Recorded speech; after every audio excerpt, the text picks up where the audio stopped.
തോരായിക്കടവ് പാലം KPCC അധ്യക്ഷൻ സണ്ണി ജോസഫ് സന്ദർശിച്ചു.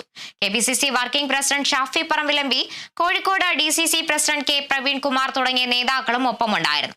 തോണിയിൽ പാലത്തിന്റെ തകർന്ന ഭാഗം ഉൾപ്പെടെ നേതാക്കൾ സന്ദർശിച്ചു. പാലവും റോഡും തകർന്ന സംഭവം സംസ്ഥാനത്ത് തുടർക്കഥയാണെന്നും അതിലെല്ലാ സർക്കാരിന്റെ വീഴ്ച പ്രകടമാണെന്നും KPCC അധ്യക്ഷൻ സണ്ണി ജോസഫ് പറഞ്ഞു. തോരായിക്കടവ് പാലത്തിന്റെ പുനർനിർമ്മാണ പ്രവൃത്തി എത്രയും പെട്ടെന്ന് ആരംഭിക്കണമെന്നും ഇതിൽ അന്വേഷണം വേണമെന്നും സണ്ണി ജോസഫ് വ്യക്തമാക്കി. ഈ തോലായിക്കടവ് പാലം നിർമ്മാണത്തിന്റെ അപാകത കൊണ്ടാണ് തകർന്നു വീണത്. അതിന്റെ ഡ്രഡ്ജർ നിർമ്മാണത്തിൽ ഗുരുതരമായ പാകപ്പിഴകളുണ്ട്. ഇതിനു മുമ്പ് കീഴ്മാട് പാലം തകർന്നപ്പോഴും വലിയ പ്രതിഷേധം ഉയർത്തിയിരുന്നു. പക്ഷേ ഗവൺമെൻറ് അതിനെ നിസ്സാരവൽക്കരിച്ചു. യോഗ്യത അടിസ്ഥാനത്തിൽ മാത്രം കരാർ ഏൽപ്പിക്കാനും സാധിക്കേണ്ടതായിട്ടുണ്ട്. ഈ സംഭവങ്ങൾ പരമ്പരകളായിട്ട് ആവർത്തിച്ചുകൊണ്ടിരിക്കുന്നു. തൊഴിലാളികൾ മരിക്കുന്നു, നിർമ്മാണ പ്രവർത്തനം സ്തംഭിക്കുന്നു. അത് വളരെ ഗൗരവമേറിയ കാര്യമാണ്. ആവശ്യമായ നടപടികൾ വേണം, അന്വേഷണം വേണം.